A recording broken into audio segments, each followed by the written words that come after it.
오늘도 말씀을 깨닫는 은혜와 함께 하나님 나라를 누리는 복이 있기를 주님의 이름으로 축원합니다. 사울이 하나님이 택하신 자로 제비 뽑혀 세워지게 되어지죠. 그럴 때에 불량배들이 뭐라고 했습니까? 어제 본문의 마지막 27절에 보면 이 사람이 어떻게 우리를 구원하겠느냐 이렇게 반응을 해요. 그때 이제 그 답이 오늘 본문의 말씀이에요. 이 사람이 어떻게 그들을 구원할 것인가를 보여주죠. 1절에 보면 암몬 사람 나하스가 올라와서 길르앗 야베스에 맞서 진침해 되어 있죠. 암몬 족속은 어디 있는 자들이에요? 요단 동편의 남쪽, 요단강을 중심으로 이제 이스라엘 백성이 이제 서편과 동편으로 나누어져 있죠. 그런데 이 동편에 살았던 이제 이스라엘 지파들 가운데 이 중심 부분, 그래서 길르앗 야베스 지역은 그 중간 부분으로 므낫세 반 지파의 지역이었어요. 그리고 암몬은 이 아래쪽 남쪽에 있던 자들이고, 그러니까 이들이 자연스럽게 위로 치고 올라온 거예요. 그래서 길르앗 야베스와 맞서 진을 치게 되었고, 이에 대해서 야베스 모든 사람들이 나하스에게 뭐라고 말해요? 우리와 언약하자. 그리하면 우리가 너를 섬기리라. 우리와 언약하자. 언약, 평화의 언약을 맺자고 하는 것인데 그냥 동등하게 평화의 언약을 맺는 것이 아니라 뭐라 그래요? 그리하면 우리가 너를 섬기리라. 바로 종주권 언약을 맺자는 거예요. 그러니까 주인과 종이 되는 것이고, 이제 이 길르앗 야베스 사람들은 우리가 너희의 속국이 되어 너희를 섬기겠다 말하고 있다는 것이죠. 하나님을 섬기는 백성이 되기보다는 이들은 이 암몬에 속해서 암몬을 섬기는 것이 그들의 살 길이다 이렇게 여기고 있는 거죠. 그러니 얼마나 비굴하고 얼마나 모욕적인 언약이 되어집니까? 그런데도 불구하고 암몬 사람 나하스는 뭐라 그래요? 내가 너희 오른 눈을 다 빼야 너희와 언약하리라. 오른 눈을 다 빼야 너희와 언약하겠다. 이건 사실상 거부죠. 오른 눈을 어떻게 다 빼겠어요? 그리고 오른 눈을 뺀다는 게 이 시대에서는 어떤 의미가 있냐 하면 전쟁에 나갈 때 왼쪽 손으로는 방패를 들고 오른쪽 손으로는 칼이든 창이든 무기를 들어요. 그럼 이 방패를 왼손으로 들면 어느 쪽 눈이 가려져요? 왼쪽 눈이 가려져요. 그래서 이 오른쪽 눈을 빼게 되면 전쟁에 나가는 군사에게 있어서는 이제 무력해지는 거죠. 더 이상 전쟁을 치를 수가 없어요. 그러니 전투력을 상실하게 하는 거죠. 그러니까 완전히 전투력을 상실하게 해야만 우리가 너희와 이렇게 언약을 맺겠다라는 거죠. 그래서 내가 온 이스라엘을 이같이 모욕하리라. 이들이 이렇게 모욕을 하는 거죠. 오른 눈 다 빼내라. 그럼 우리가 너희를 이제 종으로 삼아주겠다. 그러니까 굉장히 모욕적일 뿐만 아니라 그렇게 하겠다고 하는 지금 이들의 이런 악한 모습이 고스란히 드러나죠. 이때 야베스 장로들이 뭐라 그래요? 3절에 보면 우리에게 이래 동안 말미를 주어 우리가 이스라엘 온 지역에 전령들을 보내게 하라. 만일 우리를 구원할 자가 없으면 내게 나아가리라. 아니 전쟁 중에 어떻게 7일을 기다려요. 그리고 또 7일을 기다려가지고 이들이 세력을 규합해가지고 오기만 하면 이들이 더 어려운 전쟁을 치를 수밖에 없죠. 그런데 이래 동안 말미를 줘서 우리가 전령들을 보내고 우리를 구원할 자가 없으면 나아가겠다. 바로 너희들 마음대로 하라라는 거죠. 오른 눈을 빼든 우리를 쳐서 멸하든 우리와 언약을 맺든 너희 마음대로 해라 말하고 있어요. 이게 사실상 불가능한 일인데 이들이 이것을 허용을 해요. 왜 허용을 했는지 우리는 명확히 알 수는 없지만 이게 허용되었다는 것, 이 나하스의 입장에서는 그래서 이들이 세력을 규합해서 오면 더 어려운 전쟁일 텐데도 불구하고 이것을 허용한 데는 그의 교만함이었을지도 몰라요. 그러니까 오른 눈을 다 빼야 우리가 언약하겠다라고 모욕할 정도로 이 지금 나하스가 교만해져 있고, 그리고 그만큼 이스라엘이 보잘것없어 보였을 거예요. 그리고 오히려 세력을 규합해서 오면 이들을 한 번에 다 쳐서 이 지금 요단 동편뿐만 아니라 서편에 있는 사람들까지 한 번에 쳐서 한 번에 이 이스라엘을 먹어버리고자 하는 야욕이 그 가운데 담겼을지도 몰라요.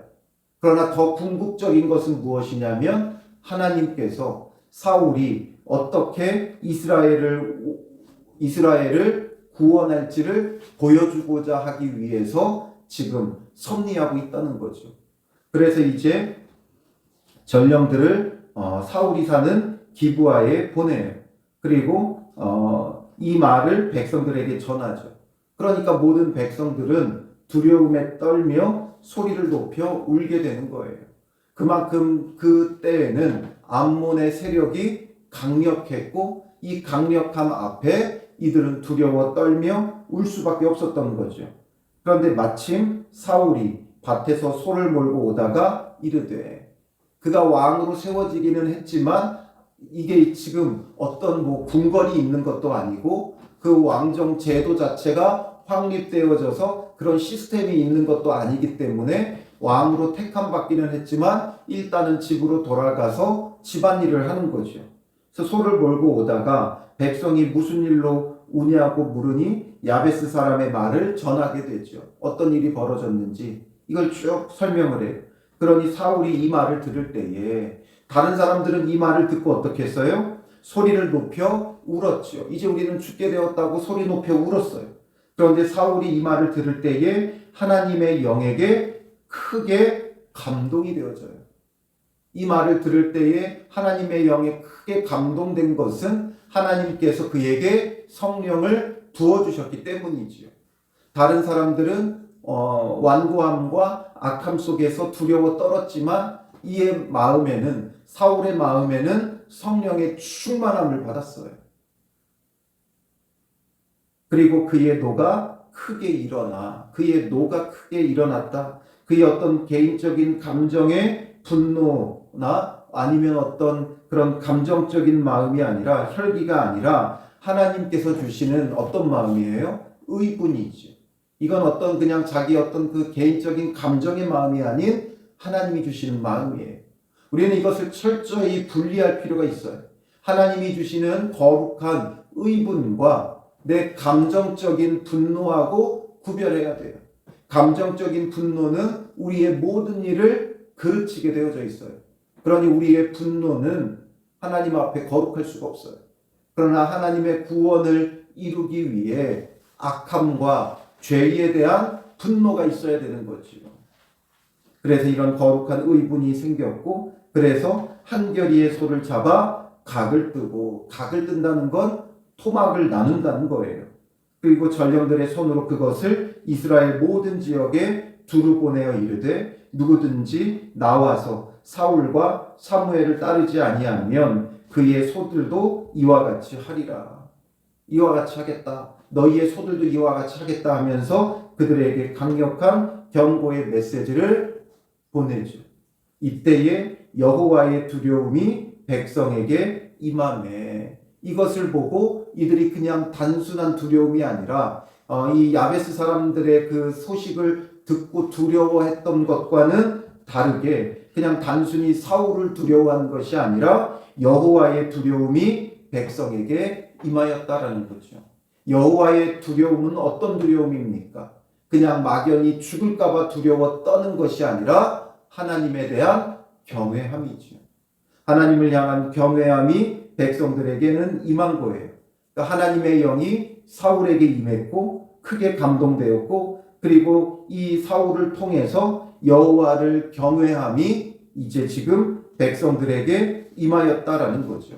바로 이 두 가지가 있어야 하나님의 나라, 하나님의 백성들이 하나님의 구원을 누릴 수 있는 거예요. 하나님의 영에 감동되고 또 하나님을 경외함이 있을 때 그 하나님 앞에 뭐 할 수 있어요? 순종할 수 있는 거예요. 우리가 그냥 우리의 의지적으로 하나님 앞에 순종해야지 한다고 순종이 되지 않죠. 여전히 세상에 여러 염려와 걱정과 두려움이 있는데 하나님의 말씀 앞에 우리가 온전히 순종한다는 건 쉬운 일이 아니에요. 그런데 하나님 앞에 온전히 순종할 수 있는 건 하나님의 영에 크게 감동되어 성령의 충만함이 있고, 그리고 하나님을 향한 경외심, 하나님의 높고 위대하심 앞에 우리가 경외하며 복종할 수가 있는 거예요. 그러니 그들이 한 사람같이 나온지라. 이스라엘 백성이 한 사람같이 나왔다. 온전히 하나 되었다는 거죠. 하나님을 향한 경외심을 가지고 하나가 되어 나왔는데 얼마가 나와요? 사울이 베색에서 그들의 수를 세어보니 이스라엘 자손이 30만 명, 유다 사람이 3만 명이더라. 33만 명이 나오게 돼요. 일시에 이 33만 명이 나왔다는 거예요. 왜 여기서 이스라엘 자손과 유다 사람을 나누느냐? 굳이 나눌 필요는 없지만 이 사무엘서가 기록된 때는 분열 왕국, 지금 솔로몬 이후에 분열 왕국이 되어진 초기쯤으로 그들이 추정을 해요. 그렇기 때문에 남유다와 북이스라엘로 이미 나누어진 때에 이것을 기록하다 보니까 이런 걸 좀 구분해서 북이스라엘의 사람들과 남유다 사람들의 수를 분리해서 기록했거나 아니면 이미 이때부터 유다 사람들과 이스라엘 사람들이 조금 어떤 구분됨이 있었을 수도 있다는 거예요. 왜냐하면 유다는 남쪽 지역의 거의 절반 부분을 차지하고 있었고 이스라엘이 그 위쪽 북쪽 부분을 차지하고 있다 보니까 이렇게 좀 나누어서 기록했을 수도 있겠죠. 어쨌든 합쳐서 33만 명이나 나왔고 그래서 이제 무리가 와 있는 전령들에게 말해요. 길르앗 야베스 사람에게 이같이 이르기를 내일 해가 더울 때에 너희가 구원을 받으리라. 해가 더울 때는 언제예요? 정오죠. 정오가 되면 구원을 받을 것이다. 왜냐하면 이제 이 33만 명이 함께 하나 되어 너희에게 나아가 이 암몬 사람들을 치고 구원을 베풀어 주겠다라는 거죠. 그래서 전령들이 돌아가서 야베스 사람들에게 전하매 그들이 기뻐하니라. 야베스 사람들이 이에 이르되, 누구에게 이른 거냐면 암몬 사람 나하스에게 말한 거예요. 우리가 내일 너희에게 나아가리니 너희 생각에 좋을 대로 우리에게 다 행하라. 이제 이 확신을 가지고선 우리가 너희에게 나가겠다. 너희가 좋을 대로 행해라. 그들로 하여금 이제 기만하도록 이렇게 말을 한 거죠.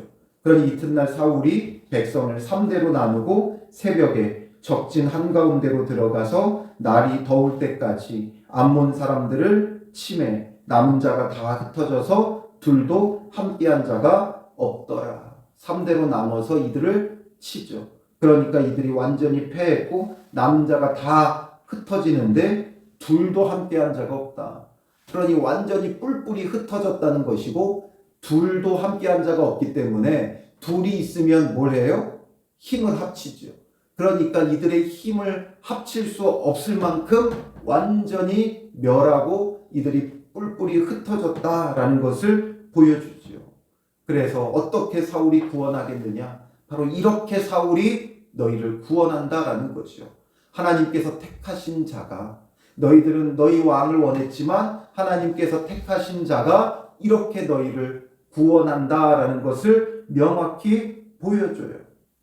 어떻게 사울이 이들을 구원했어요? 사울이 남들보다 키가 크고 어깨 위에 있고 준수하고 탁월하고 강력해서 그들을 구원하는 것이 아니라 하나님의 영이 그에게 크게 감동되면 구원을 베푼다라는 거죠. 이것은 사울뿐만 아니라 누구라도 하나님의 영이 크게 감동된 자가 있으면 하나님의 구원을 이끌어내는 거예요. 오늘 여러분들도 저와 모든 사람들도 어떤 각별한 사람이 하나님의 구원을 베풀고 하나님의 부흥을 이끄는 것이 아니라 하나님의 영에 크게 감동된 자가 하나님의 구원을 이루어가는 거예요. 그러니 하나님의 영에 감동되기만 하면 일이 있어요. 그런데 나중에 사울이 어떻게 되어져요? 악신이 들리니까 이제 이런 하나님의 구원의 일들을 행하지 못하는 거예요. 하나님의 영에 크게 감동된다라는 것은 사사기 때부터 보여줬어요. 하나님께서 사사들을 통해 구원을 베푸실 때도 하나님의 영이 크게 감동됐었죠. 사사기 3장 10절에 보면 여호와의 영이 그에게 임하셨으므로 그가 이스라엘의 사사가 되어 나가서 싸울 때에 여호와께서 메소포타미아 왕 구산 리사다임을 그의 손에 넘겨주심에 온니엘의 손이 구산 리사다임을 이기니라. 온니엘을 사사로 세워 메소포타미아 왕을 쳐서 멸할 때도 여호와의 영이 그에게 임함으로 가능했던 거예요. 그리고 겁쟁이였던 기드온이 큰 사사가 되죠. 어떻게 그 일이 일어나요? 사사기 6장 34절에 보면 여호와의 영이 기드온에게 임하시니 기드온이 나팔을 불매 아비에셀이 그의 뒤를 따라 부름을 받으니라. 바로 여호와의 영이 기드온에게 임하니까 그가 미디안을 쳐서 멸하며 하나님의 구원을 베푸는 큰 사사가 되죠. 그리고 입다도 마찬가지예요. 사사기 11장 29절에 보면 이에 여호와의 영이 입다에게 임하시니 입다가 길르앗과 므낫세를 지나서 길르앗의 미스베에 이르고 길르앗의 미스베에서부터 암몬 자손에게로 나아갈 때에, 그래서 이 암몬 자손을 치죠. 이 암몬 자손은 입다 때에 이미 쳐서 한번 멸한 적이 있고 그 이후에 다시금 세력을 키워가지고 이렇게 왔을 때 사울이 여호와의 영에 크게 감동되며 그들을 쳐서 멸했다는 거예요. 이 세 명의 사사뿐만 아니라 모든 사사들이 여호와의 영이 임하여서 크게 감동되어 이렇게 하나님의 구원을 이루어가죠. 오늘 우리에게도 바로 이것이 필요한 거예요. 주의 영이 우리에게 임하고 우리 안에 주의 성령이 충만함을 받을 때 이 성령의 충만함을 받은 자를 통해 하나님은 하나님의 구원을 베푸신다라는 거죠. 사울이 이렇게 구원을 베풀듯이 여호와의 영에 감동된 자가 구원을 베푸는 거예요. 그러니 우리가 구해야 될 게 무엇이겠습니까? 성령의 충만함을 주시고 성령에 크게 감동된 믿음의 사람이 되어 하나님이 주신 소명, 부르심에 합당한 삶, 그래서 사명 감당하는 믿음의 삶이 되면 우리의 그 사명을 통해 하나님의 구원이 임하게 되어지는 것이지요. 그래서 우리는 오늘도 주의 영의 충만함과 성령의 감동됨을 구하며 나아가야 되는 거예요. 그리고 이렇게 하니까 하나님께서 사울을 통해 어떻게 구원하시는지를 보니 사람들의 반응이 뭐예요? 12절에 백성이 사무엘에게 이르되 사울이 어찌 우리를 다스리겠느냐 한 자가 누구니까? 사울이 우리를 어떻게 다스리겠느냐 한 자, 그들이 누굽니까? 누가 그런 그딴 소리를 합니까? 그들을 끌어내소서 우리가 죽이겠나이다. 사울이 어떻게 구원을 베푸는지를 보니까 이 자가 우리의 왕이 맞다 확신을 하면서 어떻게 다스리겠느냐, 어떻게 구원하겠느냐, 이따위 소리 한 자들 누구냐 말해라. 그들을 우리가 다 죽이겠다. 그러니 사울의 마음에 있어서는 어때요? 이렇게 이제 사람들이 자기를 존중해요. 그때는 아무 말 못하고 잠잠했어요. 어떻게 우리를 구원하느냐 비아냥거리고 조롱하고 모욕할 때 잠잠했어요. 그런데 이제는 사람들이 자기를 이렇게 존중해주고 높여줘요. 얼마나 흥분되고 좋습니까? 그런 이때에 이제 비로소 자기에게 조롱했던 자들 쳐서 멸할 수 있는 너무 좋은 기회죠. 그런데 사울이 뭐라 그래요? 이날에는 사람을 죽이지 못하리니 여호와께서 오늘 이스라엘 중에 구원을 베푸셨음이니라. 여호와께서 구원을 베푸셨는데 왜 사람을 죽이냐? 이제는 구원의 날이다 이거죠.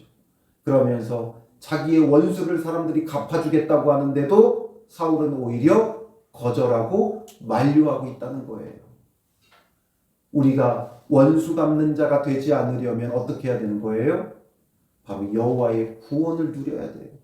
여호와의 구원을 누리는데 원수를 갚는다? 여호와께서 구원을 베풀고 계시는데 내가 원수를 갚는 건 지금 뭐 하는 거예요? 하나님을 정면으로 대적하고 있게 되는 거예요. 오늘 우리가 원수 갚고 있다는 건 뭐예요? 하나님을 정면으로 대적하는 거예요. 얼마나 무서운 일인지 보이죠. 우리가 분노하고 화내고 싸우고 다투는 건 여호와께 대적하는 거예요. 하나님은 우리를 향해 끊임없이 예수 그리스도를 통해 구원을 베풀고 계시는데 거기서 우리가 원수를 갚는다는 게 어떤 의미인지를 오늘 본문은 우리에게 또한 보여주는 거지요. 그러니 우리에게 여호와의 영에 감동됨도 없고 여호와를 두려워하지도 않고 여호와를 대적하니까 바로 우리가 원수 맺고 원수 갚는 거예요. 미워하고 시기하고 질투하고 다투는 거예요. 우리의 개인의 감정으로 분노하는 거예요. 못 견디는 거예요. 그가 사울이 노한 것은 우리의 분노와 다르다 그랬죠. 하나님이 주신 의분이 아닌 우리의 사사로운 감정을 따라 행하는 건 하나님을 대적하는 행동이 되죠. 그러니 우리가 원수를 사랑하고 대적하는 자를 위해 기도해야 되는 이유는 그 때문이 아니라 하나님 때문인 거예요. 우리가 하나님을 대적하는 자가 아니라 하나님의 구원을 누리는 자이기 때문에 그 구원의 은혜 아래서 우리가 이렇게 하는 것이 마땅한 거죠. 그리고 이제 사무엘이 백성에게 이르되 오라 우리가 길갈로 가서 나라를 새롭게 하자. 이 구원의 승리에 취하여 있는 것이 아니라 뭐예요? 길갈로 가서 나라를 새롭게 하자. 이게 중요한 거예요. 하나님의 구원에 취해 있는 것이 아니라 하나님께서 이렇게 우리에게 구원을 베푸시니까 나라를 새롭게 해야 되는 거예요. 그래서 그들이 사울을 왕으로 삼고 여호와 앞에 화목제를 드리고 모두가 하나님 앞에서 기뻐하는 거죠. 하나님과의 화목함을 누리며 이들이 새롭게 하는 거예요. 오늘 우리에게 하나님이 주시는 은혜가 있다면 어떻게 하는 게 맞는 거예요? 주님 앞에서 은혜 받은 자가 새롭게 되어져야 되는 거예요.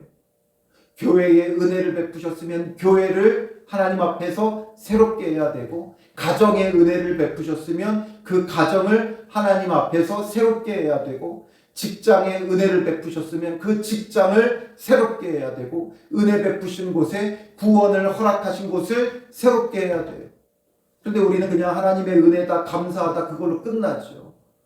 감사 헌금으로 끝나는 신앙이 되지 말고 은혜 베푸시고 감사한 그 은혜 가운데서 새롭게 함이 필요한 거예요. 날마다 주님 앞에서 새로워지는 그 은혜가 필요한 거예요. 이게 어떻게 나라를 세우는가를 우리에게 보여주죠. 그렇다면 교회는 어떻게 세우는가? 가정은 어떻게 세우는가? 일터는 어떻게 세우는가? 학교는 어떻게 세우는가? 그걸 우리에게 보여주시는 거예요. 하나님의 영에 크게 감동되고 여호와를 경외함으로 하나님이 주시는 구원을 누리고 그 구원을 통해 원수 갚는 자가 아니라 주님 앞에서 새롭게 되어지는, 주 앞에서 새롭게 하는, 우리가 주 앞에서 새롭게 되기를 힘쓰는 그런 믿음의 삶이 교회를, 가정을, 일터를 새롭게 하고 세워가는 것임을 우리에게 보여주는 것이죠.